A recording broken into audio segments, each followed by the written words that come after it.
Hi, this is Giovanna from Virtualbadge-io, and in this video we're going to talk about the participant page. This participant page is the web page where participants are going to go when they're creating their virtual badges. So just a quick recap. As soon as you're creating virtual badges, you send invitation emails to your participants. So your participants will receive these unique emails, which also contain their own authentication codes. And when they click on these emails, they're going to be redirected to this participant page, which is what we're going to create right now. So if you see here on my screen, we have a preview of what this participant page is going to look like. You can just make any changes directly here. So the changes that you make here on this preview are also going to be seen on the landing page that your participants are going to go when they're creating their virtual badges. So you can click here to add your own logo. You can make changes here to the name of your event. So currently my event's called Onboarding Virtual Badges, but we can call it anything. If you look up here, we see the URL. So this is the address of the page.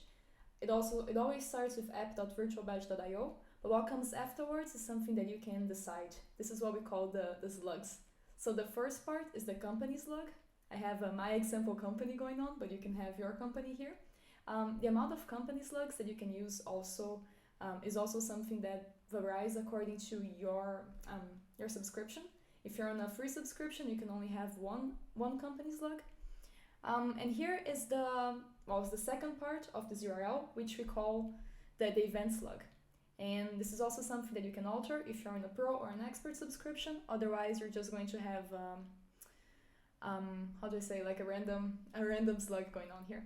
So the preview that you see is in English, but we actually have this webpage in English, German, Portuguese, and French. And yeah, your participants are going to see it in the language of their browser. In case the browser is in either of those languages, it's going to be defaulted to English.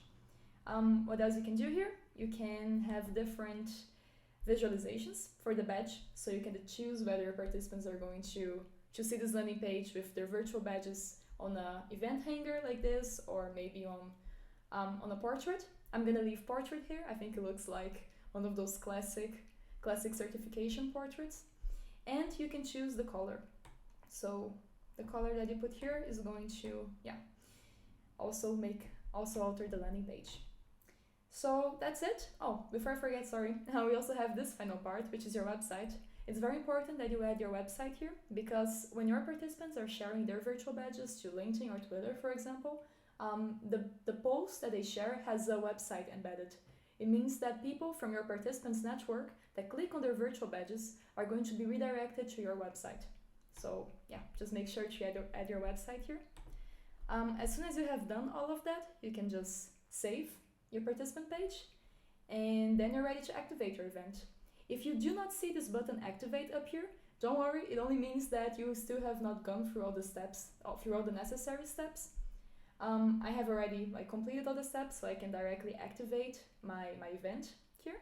And once that's activated, I can choose to open the landing page. So I'm gonna see how this landing page that I just created is going to look like for my participants. So as I said, a quick recap, my participants are going to receive an email inviting them to create their own virtual badges. All they have to do is click on this email, and then they're going to be redirected to this landing page that we just created together. Your logo here, your color codes, your virtual badge that you designed. The participants are already going to have this token area pre-filled that's unique from each email that they're going to receive. And all what your participants need to do now is click on agree with the terms of use and select the social media that they want to connect with. And that's it. That's the participant page. In case you have any questions about it, please leave them on the comments. And yeah, I hope you enjoyed.